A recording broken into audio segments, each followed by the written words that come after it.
ইলাহা শব্দের অর্থ মাবুদ কেন করা হয়? তাহলে এভাবে কালেমায় না পড়ে মাবুদ ইলাহ বলা হতো, লা মাবুদা ইল্লাল্লাহ বলা হতো। ইলাহ শব্দের অর্থ মাবুদ নয়। মাবুদ বললে ইলাহ শব্দের পূর্ণ অর্থ প্রকাশ পায় না, কিন্তু মোটামুটি প্রকাশ পায়। এটাকে বলা হয় ইতলাকুল জুজ ওয়া ইরাদাতুল কুল। আল্লাহ পাক বলেন রব্বুল মাশরিকাইনি ওয়া রব্বুল মাগরিবাইনি। আল্লাহ হলেন পূর্ব এবং পশ্চিমের রব। উত্তর দক্ষিণের রবকে? উত্তর দক্ষিণের নাম নাই কেন এখানে?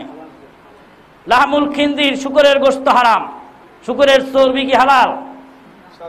তো ওখানে যে গোশত যে বলা হলো, পরীক্ষার ইন্টারভিউ বোর্ডে আমাকে জিজ্ঞেস করা হলো, আমি জিজ্ঞেস করলাম স্যার আপনার ছেলে কয়টি? তিনটি। বড়টার নাম কি? আব্দুল্লাহ, সানাউল্লাহ, অলিউল্লাহ। তা আপনাকে যদি কেউ আব্দুল্লাহর বাপ বলে ডাকে, তার মানে কি আর দুই ছেলে আপনার নয়? হয় না? ইতলাকুল জুজ ওয়া ইরাদাতুল কুল। লা মাবুদা বিহাক্কিন ইল্লাল্লাহ।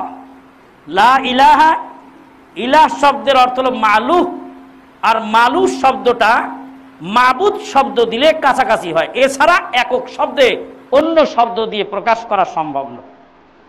নিজের সার্টিফিকেট 18 বছর